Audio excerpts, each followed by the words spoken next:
오늘 저희들 읽은 말씀은 에베소서 5장에 있는 말씀입니다. 에베소서 5장 25절부터 33절에 있는 말씀입니다. 제가 읽겠습니다. 남편들아 아내 사랑하기를 그리스도께서 교회를 사랑하시고 그 교회를 위하여 자신을 주심같이 하라.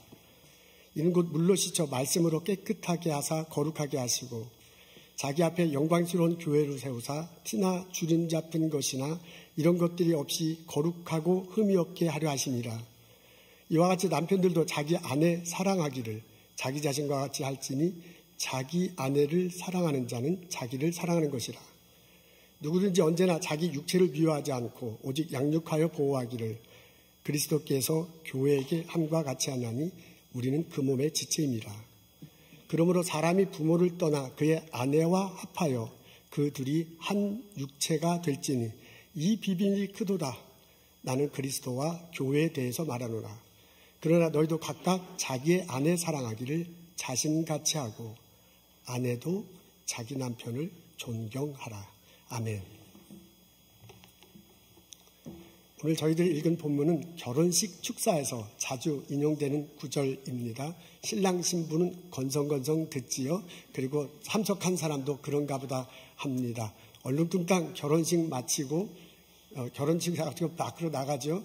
저스트 메리도 딱 붙이고요. 자동차에다 풍선 매달고 크란쇼 빵빵 울리면서 신혼여행 떠납니다.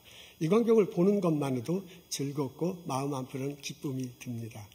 그러면서 또한 한편 부모된 사람으로서는 염려되는 것도 있지요. 이 두 사람이 만났는데 전혀 서로 다른 환경 속에서 자랐어요. 생각하는 것이 다르죠. 그리고 이 세상을 보는 눈도 달라. 두 부부가 살아가면서 닥칠 여러 가지 이슈가 있잖아요. 아이를 낳고 키우는 것, 재산 관리하는 것, 그리고 직업 선택하는 것, 여러 이슈들이 있을 텐데 그때마다 마음이 합해지면 좋겠지만 그러지 못할 수도 있어요. 서로 충돌하면서 살아갈 수도 있습니다. 어떻게 보면 꽃을 뿌리면서 축복해주지만 그 사람들의 앞에는 꽃길도 있지만 가시길도 더 많을지도 모릅니다. 20대 부부가 결혼해서는 사랑하기 때문에 살아간다고 하네요.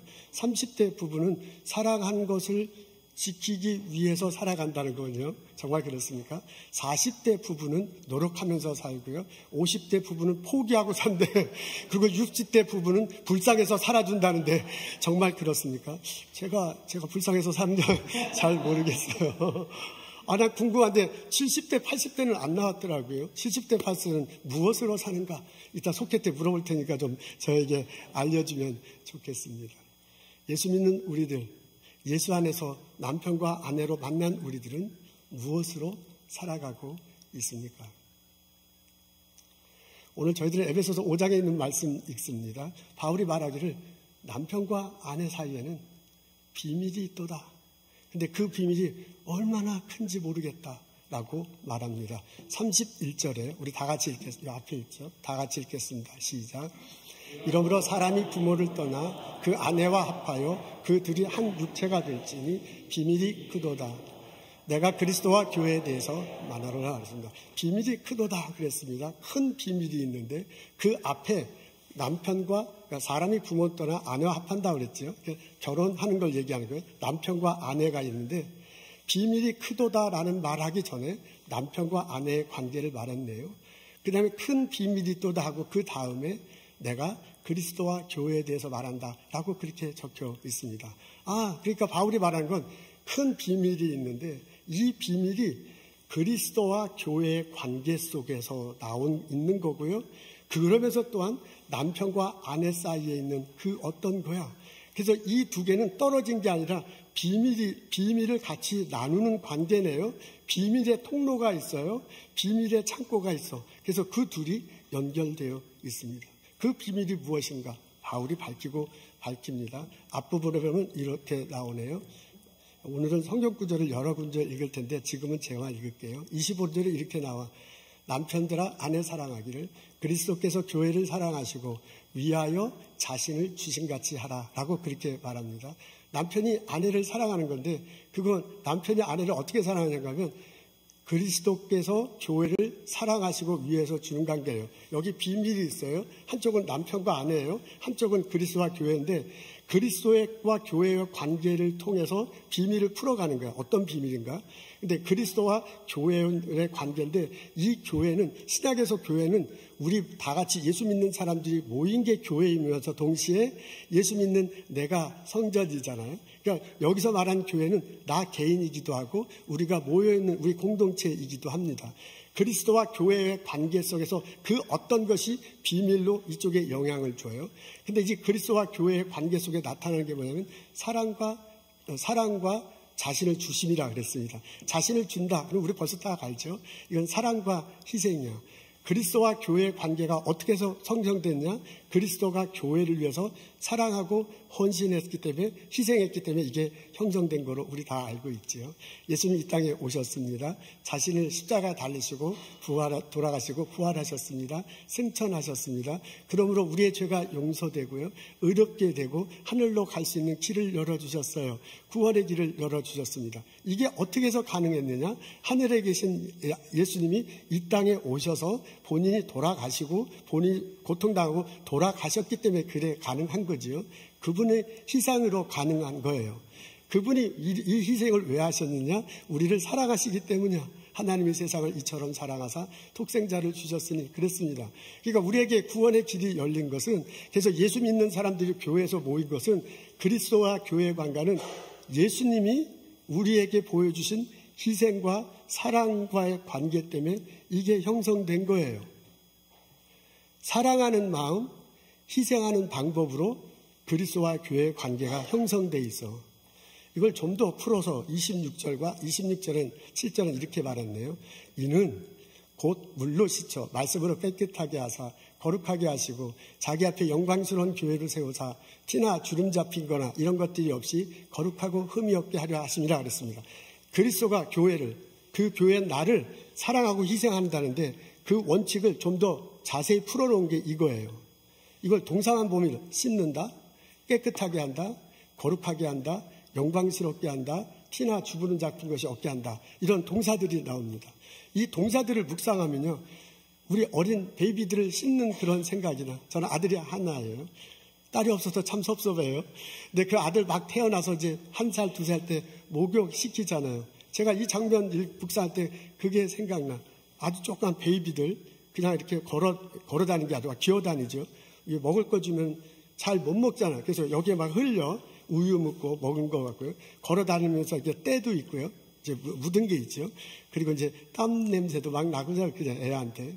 그 애를 이제 목욕시키는데 따뜻한 물을 데워다가 널따란 이제 대야 같은 데라고 그 따뜻한 물을 이렇게 넣잖아요.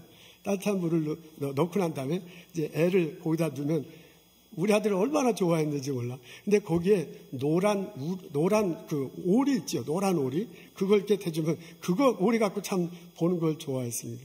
혹시 여러분 저는 핫메일닷컴을 쓰는데 내 그 그림이 그 노란 오리인데 그게 우리 아들이 좋아하던 거라 그걸 했습니다. 그걸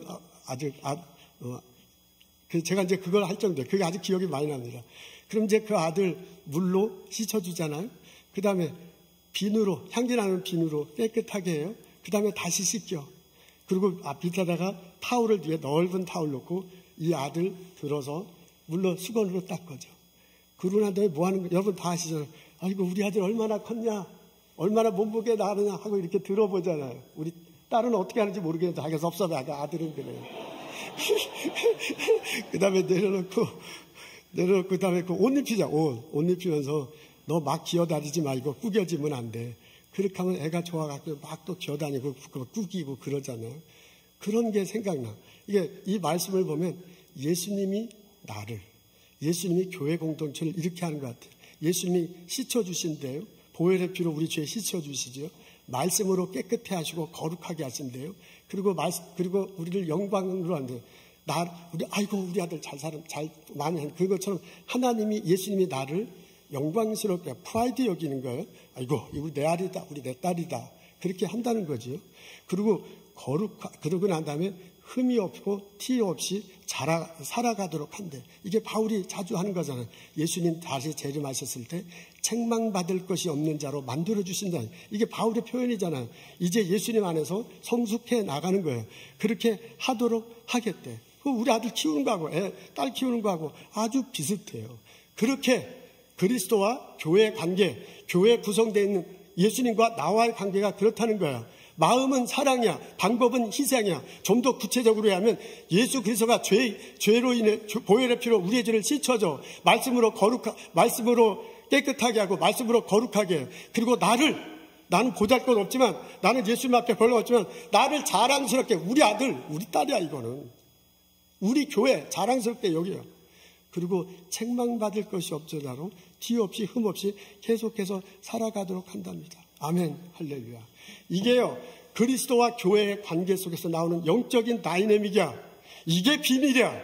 근데 이 비밀이 교회 안에서 같이 신앙생활하는 부부에게도 흘러 들어가는 거죠. 비밀의 통로가 돼가지고 이것이 흘러 들어가서 교회에서 같이 신앙생활하는 부부 관계에도 그대로 된다. 그 말이에요.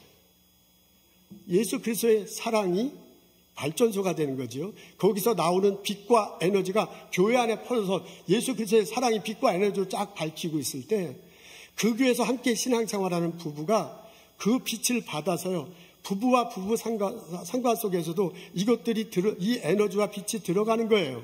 예수 그리스도의 희생이 발전소가 돼서요, 거기서 나오는 빛과 에너지가 이 교회 안에 퍼져나가는데, 그것들이요 점점점 그 부부 안에 들어가서 그 안에서도 그리스도의 희생과 사랑이 번져진다는 거예요. 여러분 생각해 보세요. 내가 예수를 믿으면 예수님이 나를 위해서 십자가를 내려 돌아가셨어. 그분이 죄 용서하심으로 내 죄가 깨끗해지고요, 나는 그분의 말씀으로 씻어지고요, 그분의 말씀으로 깨끗해지고 거룩해지기 위해서 성경 공부하고 이렇게 말씀을 듣는 거잖아요. 이런 나를 예수님이 영광스럽게 하고요, 흠없이 티 없이 자라게. 왜 그러냐? 예수님이 나를 사랑하기 때문이고요, 예수님이 나를 그래서 희생한 거야. 근데 그것을 나와 같이 사는 저 사람, 나와 같이 사는 남편, 나와 같이 사는 아내, 그 사람에게도 똑같이 하는 거야. 예수님이 나를 위해서 피 흘려 돌아가시고 나를 깨끗하게 하고 거룩하게 한 것처럼, 저 사람을 위해서도요, 피 흘려 돌아가서 저분의 죄를 씻어주고요, 그리고 말씀 안에서 깨끗하게 하고 거룩하게 하고요, 영광스럽게 여기고요, 그리고 티 없이 흠 없이 자라게 한다는 겁니다. 그렇다면 내가 예수님한테 내가 소중한 만큼 나와 함께 사는 저 사람도 예수님 안에서 소중한 사람이에요. 저 사람도 영광스러운 사람이야. 아멘. 이렇게 깨닫게 될 때 그리스도와 교회의 관계 속에서, 남편과 아내의 관계 속에서 이 깨달음이 통로를 놔줘. 그래서 이 깨달음으로 해서 그리스도와 예수와의 관계 속에 있는 사랑과 희생이 통로를 타고 들어가. 그리고 남편과 아내 속에서도 사랑하고 희생하게 된다. 그거지. 남편은 아내에게, 아내는 남편에게 씻어주려고 하고요, 깨끗하게 해주려고 하고요, 거룩하게 하려고, 남편이 아내를 영광스럽게 생각해. 우리 남편, 우리 아내, 그러면서 살아가게 된다는 거예요. 바울이 그것을 보고 이 둘 속에 이런 통로가 있었구나, 비밀의 통로가, 이런 영적인 비밀의 영적 에너지가 흐르는구나 라는 것을 보고서요, 와, 비밀이 크도다 라고 말을 했습니다. 여러분, 예수 안에 살아가는 부부에게는 하나님의 비밀이 있습니다. 그게 뭐냐면 서로 그리스도의 사랑을 가지고, 그리스도의 사랑과 희생을 가지고 부부가 함께 살아가는 것입니다. 그게 얼마나 놀라운 비밀인가 바울이 알려줍니다. 이 깨달음이, 이런 경험이 우리 교회 모든 부부에게 일어나기를 주님의 이름으로 축원합니다. 바울은 또 다른 비밀을 말하고 있습니다. 그 비밀은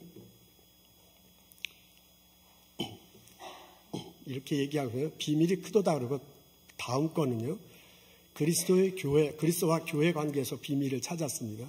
또 다른 비밀은 그 앞에 사람이 부모를 떠나 아내와 합하여 둘이 한 육체가 된다. 이 안에서 바울이 또 다른 비밀을 찾습니다. 여러분, 사람이 부모를 떠나 아내와 합하여 둘이 된다는 것은 예수님께서 하신 말씀입니다. 그 예수님께서 하신 말씀을 바울이 인용한 거예요. 예수님이 마태복음 19장 4절 5절에 이렇게 말씀하셨습니다. 4절에 사람을 지으신 이가 본래 그들을 남자와 여자로 지으시고 말씀하시기를 그러므로 사람이 부모를 떠나서 아내에게 합하여 그 둘이 한 몸이 될지라 라고 예수님이 하신 말씀인데 그것을 바울이 인용한 겁니다. 받아들인 거죠. 근데 예수님이 이 말씀을 하셨는데 이 말씀은 하나님께서 사람을 만드시고 하신 말씀이에요. 사람을 지으신 이가 근데 그것은 하나님이 말씀하신 거죠. 하나님을 말하잖아요. 하나님이 사람을 만드시고 한 소리를 예수님께서 인용하신 거예요. 5절도 이제 그렇게 된 거죠. 5절의 내용은 창세기 2장 24절에 나와요. 그 다음에 저 4절의 내용은 창세기 1장 27절에 나와. 그러니까 하나님이 사람을 만드시고 한 얘기를 예수님이 그대로 받으시면서 말하신 것입니다. 그러면 이제 창세기로 들어가 보면 이렇게 나와 있죠. 창세기 2장 24절에 보면 이런 내용이 나옵니다. 이거 아주 중요한 거예요. 좀 집중해서 봤으면 좋겠어요. 자, 우리 다 같이 읽겠습니다. 시작. 이것을 남자에게 취하신즉 여자라 부르리라 하니라. 이러므로 남자가 부모를 떠나 그의 아내와 합하여 둘이 한 몸을 이룰지라. 아담이 혼자 있는 게 참 보기 안 좋으니 돕는 배필을 상기했다고 하나님이 이제 여자를 만드시죠. 그러고 난 다음에 한 소리입니다. 여기에 보니까 남자에게 취하신즉 여자가 부르라 그랬어요. 그래서 남자, 여자라는 단어가 나오네요. 한국말로 남자, 여자예요. 근데 그 뒤편에 보면 이러므로 남자가 부모를 떠나 그의 아내와 합하여 둘이 한 몸을 이룬다. 하고 이렇게 됐습니다. 이게 무슨 말인지 알 것 같은데 잘 모르는 그런 것도 있죠. 여기서 남자, 여자는 그 남자라고 한 단어는 히브리어로 이쉬 그리고 여자는 이샤라는 단어입니다. 이샤 남자, 여자가 구약 성경에 아주 많이 나오는 단어예요. 남자, 여자를 말할 때 저 단어가 나옵니다. 영어 성경은 man, woman, 이쉬는 man으로 되어 있고요. 그 다음에 이샤는 woman으로 되어 있어요. 남자, 여자로 많이 나오는 그런 단어입니다. 근데 그게 이제 앞부분에는 남자, 여자 그렇게 쓰였는데 그 다음에 남자가 부모를 떠나 그의 아내와 합한다. 이게 좀 이상하죠. 그의 아내와 합한다. 이게요. 남자, 여자, 남편, 아내잖아요. 제가 인도하는 성경 공부반이 있는데 그 성경 공부반의 이 어르신들은 이런 게 나오면 되게 아주 불편해하죠. 남자, 여자, 남편, 아내가 이렇게 딱 돼야 되는데 남자가 만나서 갑자기 아내가 나오니까 이게 점프를 하는 거야. 그러니까 이거 점프를 하는 거야. 그래서 이런 것 때문에 아주 불편하신 분이어서 제가 미리 공부를 해왔습니다. 근데 여기 보면 그의 아내와 합하여 그러지 말고 남자가 여자와 합하여 이러면 되는데 남자, 여자가 만나서 그 다음에 남편, 아내가 되는 거잖아요. 근데 남자가 아내와 만난다니까 이게 말이 안 되는 거야. 무슨 말인지 아시겠죠? 그래서 아니 이게 왜 말을 이렇게 해놨는가 하고 이렇게 봤더니 영어로도요. to his wife 그랬어요. to his wife하고 wife라고 썼어요. 이건 man하고 woman인데 근데 히라보를 이렇게 보면 자꾸 히브리어에 보면 베히슈토라고 그러는데 그 안에 지금 이상하게 생겼지만 그 안에 끝 접두어 전미어 빼고 그 안에 이씨라고 그러고 한 여자로 써 있어요. 그러니까 정확히 말하면 to a woman of his 이렇게 번역이 돼야 되는 거거든요. 그렇게 번역이 돼야 되는데 왜 to his wife로 됐는가 찾아봐도 안 나오더라고요. 그래서 전문가에게 물어봤습니다. 저희 교회 전문가가 있습니다. 우리 김재환 전도사님이 그렇습니다. 그분이 고대 히브리어 전공이고요. 고대 언어 전공이에요. 그래서 제가 왜 his wife로 썼느냐. 그냥 woman of his가 더 정확한 번역인데 그때 이제 답이 왔어요. 예전에는 그 이샤, 그러니까 히브리어로 이샤라는 단어가 성서시대 때는 여자가 먼저고 그 다음에 아내였대요. 그 의미가. 근데 이게 시절이 바뀌면서 점점 사용을 하면서 바뀌어가지고 이샤라는 단어가 아내가 먼저고 여자가 나중으로 그렇게 쓰였대요. 그래서 모던 히브리어, 지금 이스라엘 사람들이 모던 히브리어를 사용하거든요.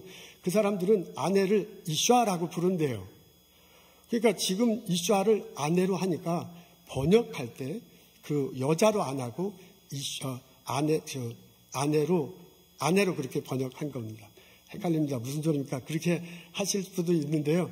이거 그냥 그러면 이거 제가 지금 설명한 건 별로 안 들어도 되는데요. 분명 지금 제가 무슨 말을 하려고 그러냐면 여기에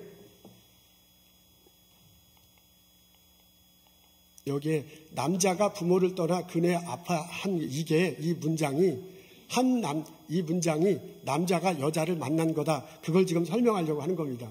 그 다음에 여기 나오는 남자라는 단어는 단수입니다. 제가 봐도 단수고요. 그래서 확인했어요. 더블 체크했더니 단수래요. 남자도 아내라고 쓴 것도 단수로 여자로 되어 있습니다. 그러니까 성경이 말하는 건 한 남자와 한 여자가 한 육체가 되는 거다라고 성경에 쓰여 있다라는 얘기를 지금 제가 하는 겁니다. 여러분, 창세기 1장 27절에는 이렇게 적혀 있습니다. 우리 다 같이 읽겠습니다. 시작. 하나님이 자기 형상, 곧 하나님의 형상대로 사람을 창조하시되 남자와 여자를 창조하시고, 여기도 남자와 여자를 창조하셨다고 하네요. 근데 여기에 사용된 히브리어는 또 다릅니다.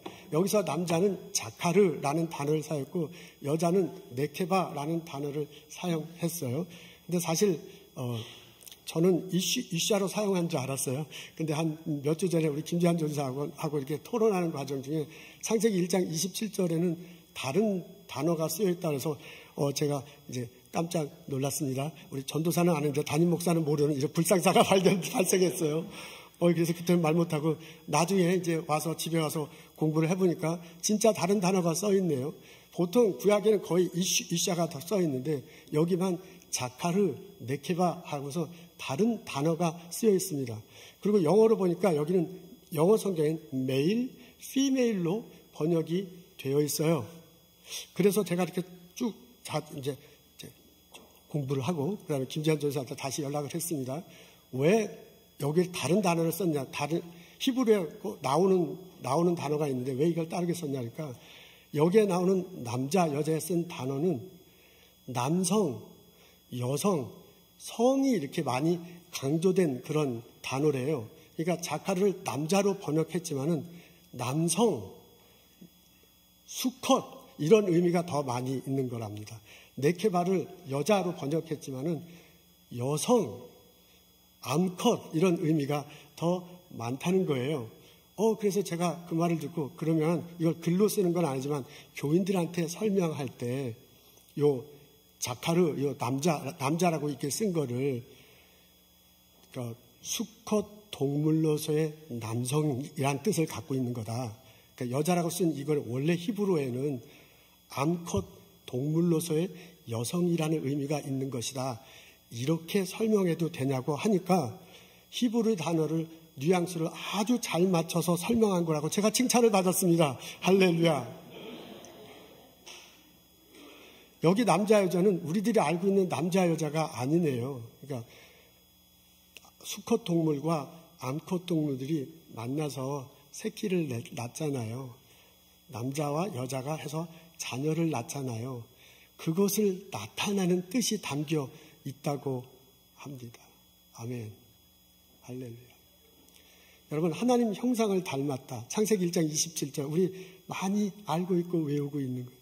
하나님 형상을 닮아서 우리는 그 하나님 형상을 쫓아서 살아가는 거잖아요. 그러니까 하나님 형상을 닮았기 때문에 나와 하나님과의 관계가 끊어진다면 나는 의미가 없어. 지금 나는 숨쉬고 살아가지만 숨쉬고 살아가는 게 아니야. 하나님과 나와의 관계가 있어서 내가 잃어버린 하나님 형상을 찾으러 나갈 때 나는 살아있고 의미 있는 거야. 그래서 그런 관계가 있어야 돼요. 그래서 하나님의 거룩한 영이 나의 스피릿이 거룩한 영으로 영향받는 거잖아요. 내가 거룩한 영을 쫓아가는 거잖아요. 그렇잖아요. 하나님의 거룩한 성품이 나의 성품이 돼서 나는 그렇지 못하더라도 그것을 쫓아가는 거야. 우리가 처음 창조되었을 때는 수컷 동물로서의 남성의 모습이야. 암컷 동물로서의 여성의 모습이야. 하나님의 형상을 가진 그 모습은 그렇대요. 하나님이 처음 창조하실 땐 그랬어요. 죄로 물들기 전에 우리가 죄로 물들어서 환경 제대로 관리 못하면 오염되잖아요. 그래서 여러 가지 것도 이게 부장이 돼서 생겼는데 그거 전의 모습은 이거예요. 그러니까 우리가 보고 쫓아가야 할 것은, 우리가 가치로 여겨야 할 것은 이거야. 그러니까 죄로 물든 모습에 대해서 안타까워하고 이해하고 하지만은 우리가 처음 봐야 할 모습은 바로 이것이다. 그 말입니다. 여러분, 하나님께서 남자와 여자를 만드시고요. 주신 첫 번째 하신 것이 복 내려 주신 거예요. 그 복을 주셨다고 하잖아요. 그러면서 그 복의 내용 나옴에 첫 번째 나온 게 생육한 거예요. 번성한다. 충만한다. 다스린다. 다스리기 전에, 충만하기 전에, 번성하기 전에 생육한 거예요. 낳는 거예요. 그래서 하나님께서 우리 인간에게 주신 가장 첫 번째 복은 우리 둘이 만난, 이제 그것도 이제 복이죠. 감사하죠. 근데 그래서 낳은 자녀로부터 복은 시작돼. 그 전에도 있죠. 다른 것도 있죠. 근데 이제 하나님께서 말씀하실 때는 그거야. 그래서 그 복이 점점 이렇게 퍼져나갑니다. 그 자녀를 통해서요, 사람 숫자가 퍼져나가는 것도 있지만 그 사람을 통해서 하나님의 이미지, 하나님의 형상이 점점 퍼져나가는 거야. 자녀에게 주신 하나님의 은사가 있습니다. 자녀에게 주신 하나님의 은혜가 있습니다. 그것들로 인해서 이 세상이 하나님 보시기에 좋아지는 거죠. 이 세상이 주님 은혜 가운데서 점점 퍼져나가는 거잖아요. 그런 모습을 하나님께서 복으로 주셨다라고 알려주고 있습니다. 바울이 부부사이는 비밀이 있대. 그 비밀이 첫 번째는 뭐냐면 그리스도의 사랑과 희생으로 부부가 서로 살아가는 거예요. 또 다른 하나는 뭐냐면 남자와 여자가 된 부부가 만나서 자녀를 낳음을 통해서요. 그 자녀를 통해서 복이 점점 넓어지고 이 세상이 하나님 보시기에 아름다운 세상으로 만들게 하신다는 겁니다. 이게 놀라운 비밀이다. 바울이 말하고 있어요. 이 깨달음이, 이 은총이 우리들에게 있기를 주님의 이름으로 소원합니다. 여러분, 우리 자녀들 결혼할 때가 되면 결혼해요. 올해 우리 교회에서 2 자녀가 결혼을 했군요. 2 가족이. 우리에게도 이런 은혜가, 이 비밀이 깨달아질 뿐만 아니라 우리 자녀에게도 이 비밀이 깨달아지고 그것이 삶에서 경험되고 그것을 복으로 누리며 살아갔으면 참 좋겠습니다. 아브라함이 하나님의 부르심을 받죠. 하나님을 가나안 땅으로 가라고 합니다. 그래서 이제 가나안 땅으로 가나안 땅에 갔을 때 이제 헤브론 지역으로 가니까 하나님께서 내 복을 주시겠다 그러면서 확인시켜 주잖아요. 동서남북을 바라보면서 이 넓은 땅이 너 거다. 이제 그렇게 얘기하시고요. 티끌만한 것은 너희 자손이 이렇게 많아질 거다라고 그렇게 얘기를 하십니다. 그 나중에 그걸 자꾸 확인을 시켜요. 너에겐 이런 자녀를 통해서 이런 놀라운 복이 있을 거다. 근데 그 아브라함이 99세 때까지 아들을 못 얻었잖아요. 그리고 이제 또다시 확인시켜줘. 너 아들을 낳을 거고. 아브라함과 사라 사이에 아들이 있을 거예요. 99세에 무슨 아들이 또 생겨. 웃잖아요. 근데 그 다음에 100세가 되는데 덜커덩 아들을 낳습니다. 그게 이제 이삭이에요. 그런데 하나님이 아브라함에게 너 아브라함과 사라를 통해서 막 이 티끌만큼 자식들이 번성될 거라 하는데 이 아브라함은 손자도 못 보셨어. 아들 하나 보고 돌아가셨어요. 여러분, 아브라함한테 너 땅 동서남북 다 줄 거라고 그랬는데 실제 아브라함과 사라가 돌아가실 때는 땅이 없어가지고 땅을 무덤을 할 때를 샀어야 돼. 해쪽 속에 막벨라 그 동굴을 사가지고 그 사는 장면 나오죠. 뭐 내 돈 있으니까 딱 돈 주고 사는 게 아니라 막 사정 보고 눈치 보고 그래서 간신히 그 동굴 하나 사. 그리고 이제 거기에 묘지를 짓는단 말이에요. 그러니까 지금 제가 무슨 얘기하냐면 아브라함과 사라에게 큰 복을 내려주시겠다고 하나님이 큰 소리 빵빵 쳤는데 실제로 아브라함과 사라는 그 복 별로 누리지 못했어요. 근데 그 자녀를 통해서 이게 막 퍼져나가는 거예요. 아브라함, 이삭, 야곱이에요. 야곱의 12아들이 있잖아요. 그런 그분들 통해 갖고 이스라엘 민족이 형성되고요. 이스라엘 나라가 형성돼요. 그게 흘러가지고 예수님이 되고요.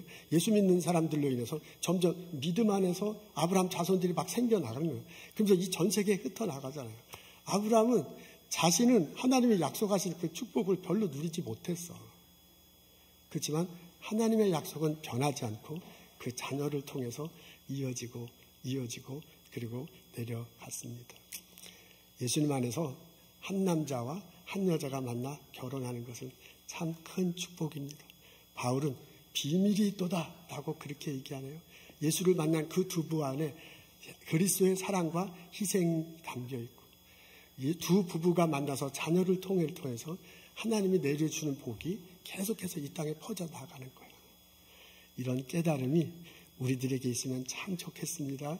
우리 결혼할 우리 아들, 우리 딸들에게도 이런 깨달음이 있고 이런 은총을 누리며 살아가기를 주님의 이름으로 기도하고 축복합니다. 기도하겠습니다. 하나님, 예수님 안에서 저희 만나게 해주셔서 감사합니다. 한 남자와 한 여자로 만나 그리스도 안에서 결혼하고 그리스도 안에서 서로 사랑하고 희생하며 살게 해주심을 감사합니다. 저희들에게 자녀의 복을 주셨으니 하나님께서 은총을 내려주옵소서. 생육하고 번성하고 충만하고 다스리라고 하신 그 말씀에 따라서 하나님의 관계가 그렇게 퍼져나가, 하나님의 성품이 우리 자녀를 통해서 퍼져나가, 하나님이 주시는 은사를 통해서 각자 하는 일을 통해서 그 결과를 통해서 그것이 계속 퍼져나갈 수 있도록 도와주시옵소서. 하나님 감사합니다. 복 내려주심을 감사합니다. 이 믿음 변치 않고 살아가는 저희들 되게 하옵소서. 예수 그리스도의 이름으로 감사하며 기도합니다. 아멘.